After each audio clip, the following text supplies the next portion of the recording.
Running आमदार आहेत महायुतीमधील आमदार राजू नवघरे, ते पण तयारी करताना पाहायला मिळतात. तुम्ही भाजपकडून दावा करताय. अजित दादांनी सुद्धा सांगितले आहे की 10-12 जागेवर निश्चित बदल होऊ शकतो. विधानसभेच्या निवडणुकी इच्छुक उमेदवारापैकी तुमचं नाव आणि माजी मंत्री जयप्रकाश दांडेगावकर आणि आमदार जे आहेत राजू नवघरे या तिघाचं नाव येते. एकंदरीत पाहायला गेलं तर मागील 5 वर्षात असो 10 वर्षात असो जसा विकास व्हायला पाहिजे होता तसं झालाय का? नमस्कार, मी देवा चपटे, आपलं DC9 मराठी न्यूज मध्ये सर्वांचं स्वागत आहे. आपल्यासोबत भाजपचे नेते मिलिंद निंबल सर आहेत. एकंदरीत पाहिलं असेल विधानसभा निवडणुका या तोंडावर आल्यात आणि मिलिंद निंबल सर पक्षाच्या माध्यमातून कित्येक दिवसापासून नागरिकांच्या समस्या अडीअडचणी या सोडवण्याचा प्रयत्न करतायत. आता ते भाजपकडून दावा करतायत उमेदवारीचा.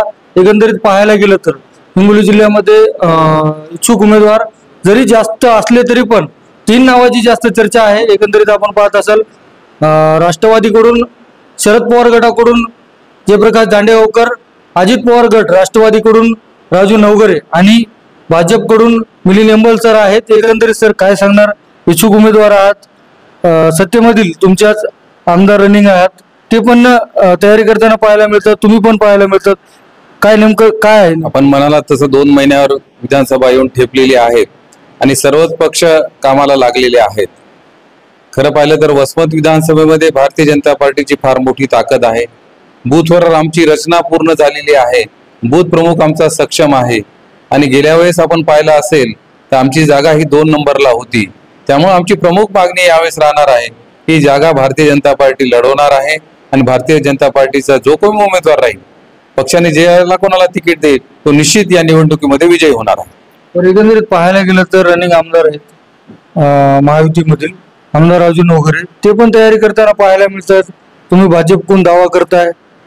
काय पुढची काय असेल प्रोसेस आपली? वरिष्ठ पातळीवर हे निर्णय होत असतात. मागे आपण अजितदादाचं भाषण ऐकलं असेल तर अजितदादांनी सुद्धा सांगितले आहे की 10-12 जागेवर निश्चित बदल होऊ शकतो. त्याप्रमाणे आम्ही वसमतची जागा भारतीय जनता पार्टी ताकदीनं मागत आहे. गेल्या काळामध्ये आपण पाहिलं असेल की 6 जिल्हा परिषदचे सदस्य इथं भारतीय जनता पार्टीचे निवडून आलेले आहेत. पंचायत समितीचा सभापती उपसभापती भाजपचा होता. यामुळे भाजपची ताकद या वसमत विधानसभेमध्ये फार मोठी आहे.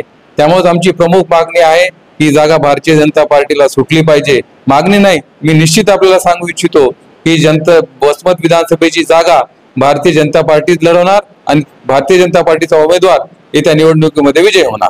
एकंदरीत पाहायला गेलं तर विधानसभेच्या निवडणुकी इच्छुक उमेदवारापैकी तुमचं नाव आणि माजी मंत्री जयप्रकाश दांडेगावकर आणि रनिंग आमदार जे आहेत राजू नवघरे या तिघाचं नाव येते.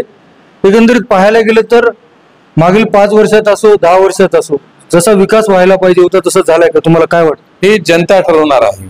जनतेला सर्व माहीत आहे मागच्या कार्यकाळामध्ये काय झालं काय नाही. जनता काही डोळे मिटून बसलेली नाही. त्यामुळं या बाबतीत मी बोलणं काही संयुक्तिक नाही. जनतेला ठरवू द्या. मी माझी निवडणूक माझ्या अजेंडावर लढणार आहे. मी आता 136 गावचा प्रवास केलेला आहे. 136 गावाला भेटी सुद्धा दिलेल्या आहेत. तिथल्या समस्या मी जाणून घेतलेल्या आहेत. बऱ्याच ठिकाणी रस्त्याची अडचण आहे, कुठे पाण्याचा प्रश्न आहे, कुठे रेल्वे पुलाचा प्रश्न आहे, तिथे पुलाचा प्रश्न आहे, पीक विम्याचा मोठा प्रश्न आहे शेतकऱ्याचा. हे प्रश्न मी सगळे नोंद करून ठेवलेली आहे आणि हे प्रश्न सोडवण्याचं काम मी माझ्या माध्यमातून करणार आहे. एकंदरीत पाहायला गेलं तर वसमत विधानसभेतून तुम्ही उमेदवारी मागताय आणि हिंगोलीतून रामदास पाटील सोमठाणकर हे देखील मागतायत. पाहायला गेलं तर वसमतमध्ये भाजपची बांधणी चांगली आहे. एकंदरीत तुमच्या नावाला जोर जास्त दिला जातोय. पक्षाकडे वरिष्ठ नेत्याकडे आपली काही चर्चा झाली का? काही बातचीत झाली? असं नाहीये. आमच्याकडे 3 ते 4 उमेदवार भारतीय जनता पार्टी मागणी करत आहेत. हिंगोलीमध्ये 3-4 मागणी करत आहेत. मागायचा अधिकार सर्वांना आहे. पक्षाचं संघटन हे मजबूत राहिलं पाहिजे ही अशी आमची भूमिका आहे. मला पक्षाने मागच्या महिन्यामध्ये बूथ संयोजक ही जबाबदारी दिली. त्यानिमित्ताने मी प्रत्येक बूथवर जाऊन आमच्या बूथ प्रमुखाशी भेटत आहे. आमच्या बूथची रचना बरोबर आहे की नाही हे पाहत आहे. हे माझं कर्तव्य आहे. तिकीट मागायचा अधिकार आहे, बाकी पक्षानं ठरवावं हे कोणाला तिकीट द्यावं आणि का कोणाला नाही. त्यामुळं ती स्पर्धा तिकीट मिळेपर्यंत असते. एकदा का तिकीट मिळालं, ज्याला तिकीट मिळालं, नक्कीच आम्ही सर्व भारतीय जनता पार्टीचे कार्यकर्ते तुटून पडणार आणि भारतीय जनता पार्टीच्या उमेदवाराला विजय करून आणणार. नक्कीच आपण पाहिलं असेल हे होते भाजपचे नेते मिलिंद निंबल सर आणि हे इच्छुक उमेदवार आहेत. एकंदरीत पाहायला गेलं तर भाजपमधून यांच्या नावाला जास्त जोर दिला जातोय आणि येणारी विधानसभा ही भाजपमधून लढवणार आणि भाजपचा नक्कीच, महायुतीचा नक्कीच वसमत विधानसभेमध्ये विजय होईल, अशी देखील प्रतिक्रिया ऐकायला मिळते. देवा चपटे, DC9 मराठी न्यूज, वसमत.